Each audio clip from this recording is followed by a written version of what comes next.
Hey everybody, today I'm going to talk to you guys about designer DNA. More importantly, I'm going to be responding to the claim that designer DNA will harm future generations. The advocate's secondary claims to that was that there was system failure, or that basically we're putting all of our we're putting ourselves into the hands of robots or like a computer that will cut and take out our genes and we won't be who we once were. The second claim was that it takes away our natural creation of humans, that we're not going to be, like I said, what we were in the beginning. We're just going to be like almost like cyborgs at a certain point. The third is that this will negatively affect the future. My response is that although placed as a claim of fact, the advocate argument is almost entirely based on value claims. I support this by showing that, one, every supporting claim involves value issues, which means they cannot be used to support a claim of fact. Secondly, that there are two parts to CRISPR, the CRISPR-Cas9, that I'll explain shortly, that the advocate failed to mention. The third is that the use of CRISPR-Cas9 in somatic cell gene editing is uncontroversial and already used worldwide. So my first claim, saying essentially CRISPR is only something that has been used in somatic cell gene editing, which only affects the person that is alive right now.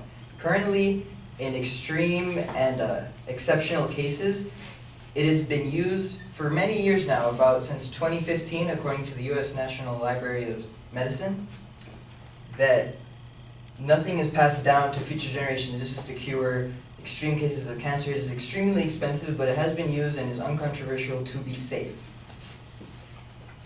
The other type of CRISPR is called germline gene editing. That is what is affecting the future generations. This can take away cancer from generations, the hereditary things, also affecting, say, the eye color and hair color, stuff that would be considered designer.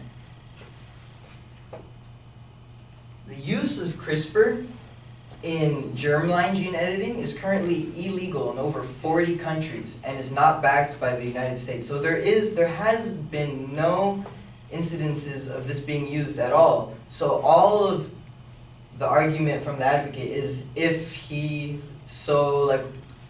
what if questions. So which goes back to, again, the value claims.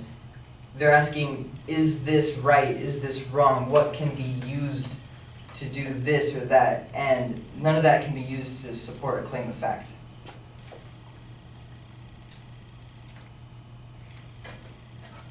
Some of the countries that do not allow CRISPR, including the UK, Australia, almost every single country in the United Nations, the reason it is illegal is because, like my advocate said, there's doctors and everything who are not sure what this technology can do. That's the reason why it is illegal and has not been used. It is many, many, many years from being able to be even tested on humans. And so throughout all that, that shows that the advocate's argument is invalid and that the claim that designer DNA will harm future generations is not true. Thank you very much.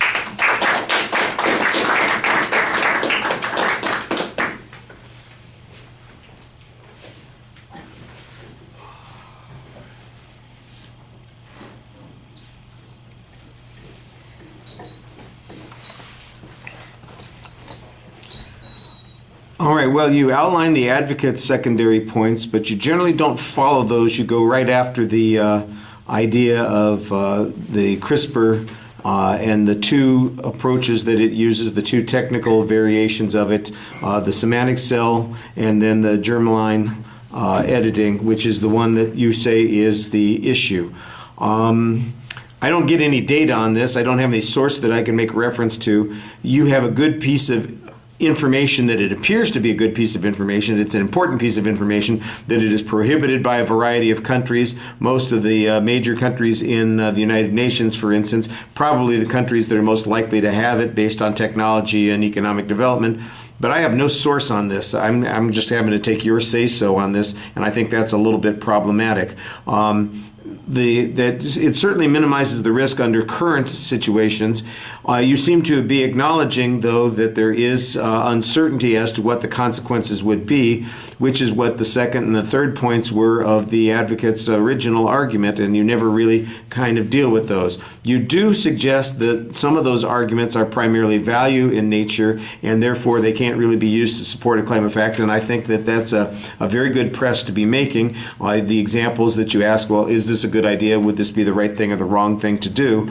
I don't remember if the advocate said that there is a harmful consequence of everybody being blonde or everybody being 6'2", or people manipulating their eye colors or whatever the issues happen to be. It seemed to me like there was some argument about potential diversity issues that came up, but that doesn't really get addressed. And I think you also have a good general argument that you could be applying here, which you don't really say, but it's kind of in the background, and that is it's expensive to do. This is not like something that everybody, you walk into the doctor's office and you put in your quarter and you say, okay, give me the blue eyes, let me swipe the card and I get the 6'2" height or whatever it happens to be. This is something that's expensive. It's current, the one version of the technology is only being used for life-saving medical treatment, and the other version is largely prohibited, which means that this is not going to be available to a bucket load of people. So what's the likelihood that it's going to have a big impact on the whole genetic makeup of the planet? That seems like it's far distant. Now, it might have a whole impact on extremely rich people who want to spend their money doing this kind of thing. And if Bill and Melinda Gates want to have children with all these weird characteristics, I guess we could worry about that, but that's not going to keep me up late at night. So you need to source your information. I'm just going to offer one more comment here, and it's a general comment that I'll make to everybody who decides to try to use their phone to deliver their notes from this. Not a good idea. Yeah. It's a little small to see. Right. Did I tell you about the wedding? Yeah, you did. Okay. Nobody pays any attention to me. There you go. All right.